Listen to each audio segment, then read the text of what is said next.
Hola, ¿qué tal? Buenas tardes, estimados hermanos, que la gracia del Señor les acompañe en esta hermosa hora. Vamos a seguir meditando, amados hermanos, con esta serie de sermones, la iglesia en la pandemia. ¿Qué hace la iglesia en la pandemia? Y el día de hoy vamos a meditar allá en Primera de Corintios, capítulo 3, del versículo 1 al versículo número 23, con el tema la iglesia como templo de Dios. La iglesia como templo de Dios.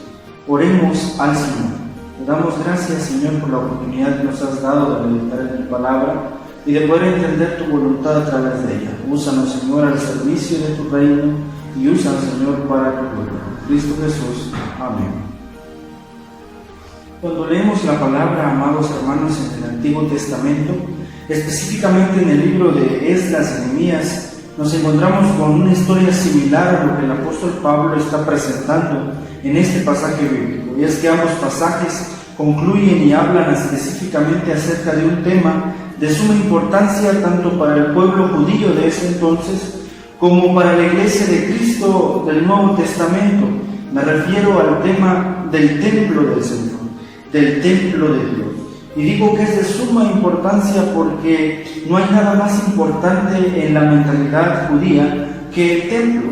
Tan importante era el templo que todos construían sus casas con dirección hacia el templo, y su importancia se ve reflejada cuando el mismo Señor Jesús habla en contra del templo y es enjuiciado injustamente precisamente por meterse con el templo.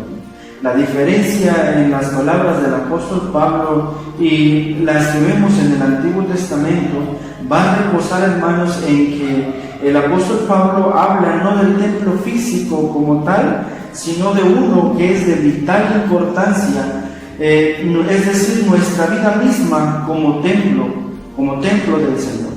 Por ello, en primer lugar, la iglesia como templo de Dios no vive como carnales. Pablo siempre hizo una distinción entre lo carnal y lo espiritual, entre lo terrenal y lo celestial.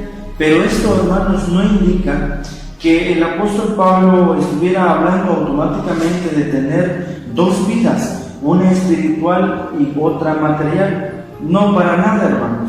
Esta distinción que Pablo está haciendo es para hablar de lo importante que es la metanoia, es decir, el cambio de mentalidad, el cambio de cosmovisión, el cambio de todo, al dejar atrás todo aquello que se vivía o se practicaba en la vida antes de pertenecer al reino del Señor.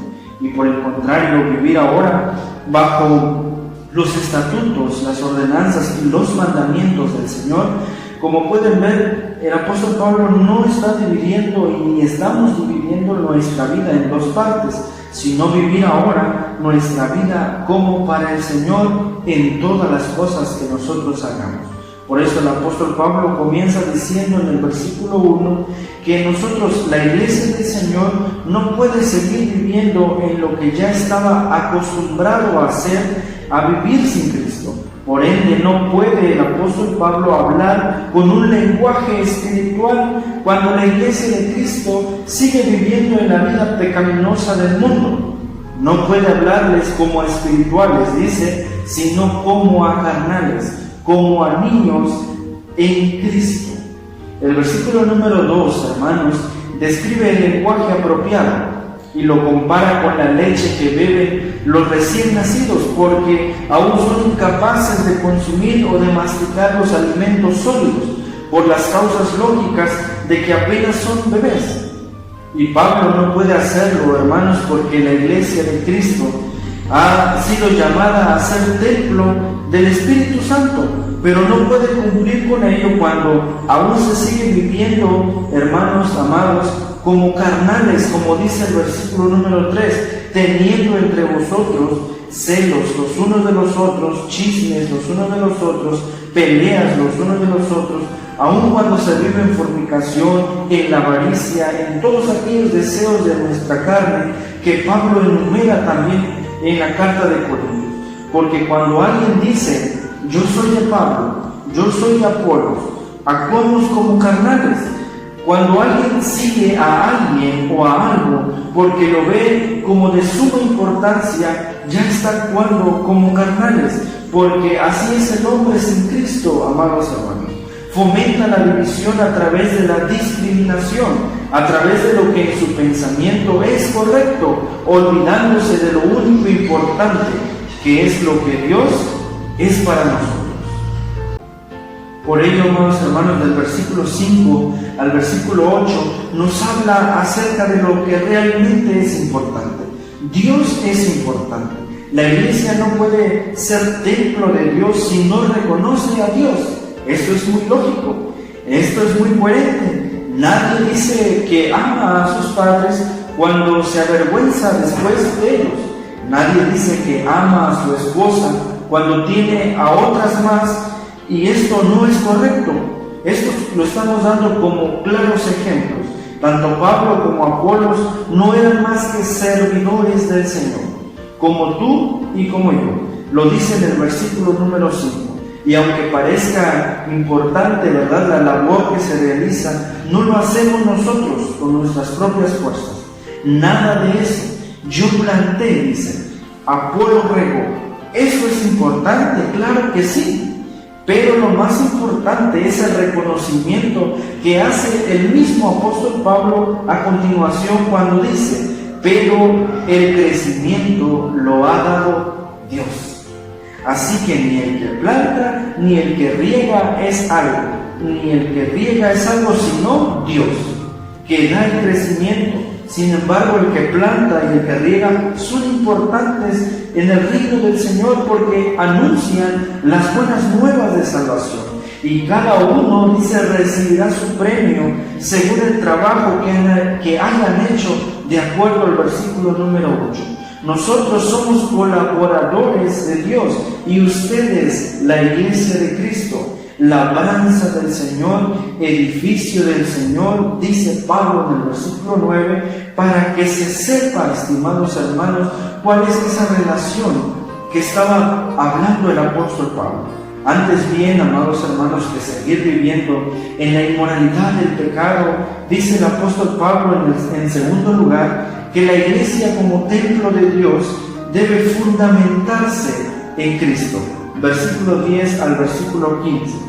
Cuando hablamos, hermanos, del fundamento, pensaríamos automáticamente en lo que Pablo está describiendo también allí en este capítulo, acerca de una construcción, acerca de una obra, una casa, un edificio.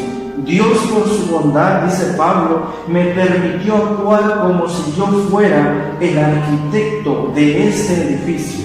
Y yo, dice Pablo, como buen arquitecto, puse una base firme, les di las buenas noticias de Jesucristo. Luego, otros construyeron sobre esta base, pero cada uno, dice, debe tener cuidado de la manera en que construye o sobreedifica, porque nadie puede poner otro fundamento en el que ya está puesto, el cual es Jesucristo. Nadie, hermanos, construye una casa olvidando poner primeramente buenos cimientos. Y al igual que esta comparación, el apóstol Pablo nos enseña que la iglesia de Cristo como templo del Señor se debe fundamentar únicamente en Cristo Jesús. Y a partir de esta base, estimados hermanos, podemos seguir construyendo. Claro que sí, pero ojo, hermanos, escuche usted bien, versículos 12 y 13. Y si sobre este fundamento alguno edificare oro, plata, piedras preciosas, madera, heno, hojarasca, la obra de cada uno, de cada quien, cuando llegue el fin del mundo, Dios pondrá a prueba lo que cada uno enseñó. Será como probar con fuego los materiales que usamos para la construcción. Es decir, amados hermanos, todos aquellos que piensan que la iglesia de Cristo, la iglesia del Señor, es para otras cosas menos para Jesucristo, mucho cuidado, porque llegará el día en que todos compareceremos ante el tribunal de Cristo. Entonces nuestras obras saldrán a la luz. Y si permanece, recibiremos recompensa, dice el Señor, pero si no, dice el versículo 15, lo perderá todo. Aunque él se salvará como si escapara de fuego, es decir, va a salir quemado, en otras palabras. Por ello, amados hermanos, todo nuestro fundamento debe de ser Cristo Jesús. Y a partir de ello nosotros debemos, en tercer lugar, vivir para Cristo. En tercer lugar, la iglesia como templo de Dios vive para Cristo. Versículo 16 al 23. Comienza describiendo que nosotros somos templo de Dios, templo del Espíritu Santo del Señor. Y a partir de este texto, hermanos, no nos deja lugar para otras cosas, más que para Dios, más que para Jesús, como el Señor de nuestras vidas. El pueblo judío del Antiguo Testamento, amados hermanos, en las narraciones de Esdras y Nehemías, creían que el templo era lo más importante porque la presencia de Dios estaba allí. Y era correcto pensar así, sin embargo, olvidaban que su misma vida era algo importante para el Señor. Por ello, muchas veces lo que importaba era presentar los sacrificios correspondientes al Señor, llegar y decir: he pecado, Señor, recibe mi sacrificio. Mi familia ha pecado, Señor, ten piedad de mí, perdóname, Señor. Y esto también era correcto en el tiempo en el que estaban viviendo. Sin embargo, el Señor llega un tiempo en el que está harto ya de todas estas cosas, hasta que el Señor se cansa y dice: estoy harto de los sacrificios, de los bueyes engordados, de las palomas, de todo aquello que me presentas, y aún lo que me presentas no es lo mejor, dice el Señor. Me traen la coja, me traen a la que ya no sirve. Basta ya, dice el Señor. El obedecer es mejor que los sacrificios. Es por ello que el apóstol Pablo, en los versículos 16 al 23, habla de lo importante que es la vida misma, porque es nuestra vida el lugar donde Dios está morando, está actuando, el lugar donde su Espíritu Santo vive. Y cada vez, hermanos, que actuamos mal, Dios lo sabe. Dios conoce, como dice el versículo 18, nadie se engañe a sí mismo. Si alguno entre vosotros se cree más sabio que Dios, no sirve. Si alguien piensa que por tener un buen puesto, ganar bien, tener una familia en bien estado, vivir bien, cuidado, hágase ignorante, dice, no se confíe. Muchos viven así hoy en día, amados hermanos. Como ven que todo va bien, entonces está todo correcto.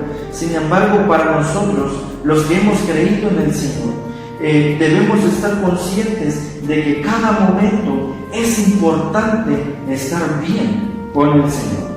El versículo 20 dice que el Señor conoce nuestros pensamientos y sabe que no sirven, son vanos. ¿En qué pensamos nosotros, hermanos?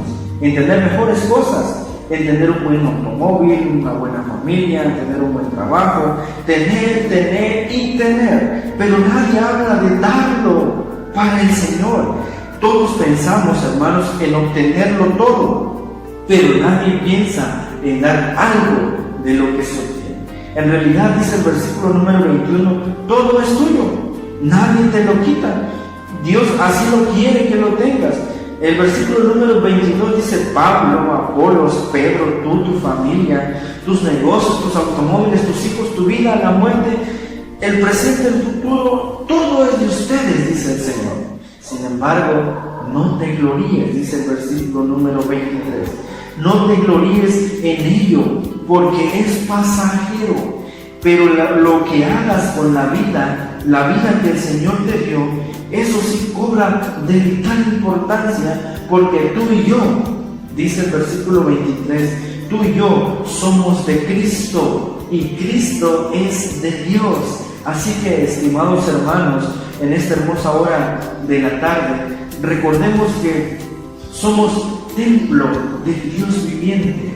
En este tiempo de la pandemia, el que nos hayan dicho, ¿verdad?, ya no van a poder reunirse en sus templos, fue algo muy triste para muchos, decir que la casa del Señor se iba a cerrar y decir que ese lugar donde adoramos su nombre ya no estará disponible, es muy difícil y muy doloroso. Sin embargo, estimados hermanos, debemos de pensar que antes que todo, la iglesia, es decir, cada uno de nosotros, los que hemos creído en el Señor, somos ese templo de Dios viviente, ese templo que ya no debe de vivir en la carnalidad de este mundo, ese templo que se debe de olvidar de todo ese pecado que vivía con anterioridad, y es ese templo de Dios que se debe fundamentar en Cristo Jesús, y que a partir de ello debe de vivir solo para Cristo. Oremos al Señor en esta hermosa hora de la tarde. Te damos gracias, Padre, por la oportunidad que nos has dado de meditar en tu palabra. Ayúdanos, Señor, a entenderla y a hacer uso de ella para que podamos entender cómo es que tú requieres que nuestra vida sea para ti. Somos templo, Señor, de tu Espíritu, somos templo tuyo, y enséñanos a creer en tu palabra y a poder vivir a partir de ella como tú lo remandas en ella. En el nombre de Cristo Jesús. Amén. Gracias, estimados hermanos, por escuchar, y nos vemos hasta la próxima.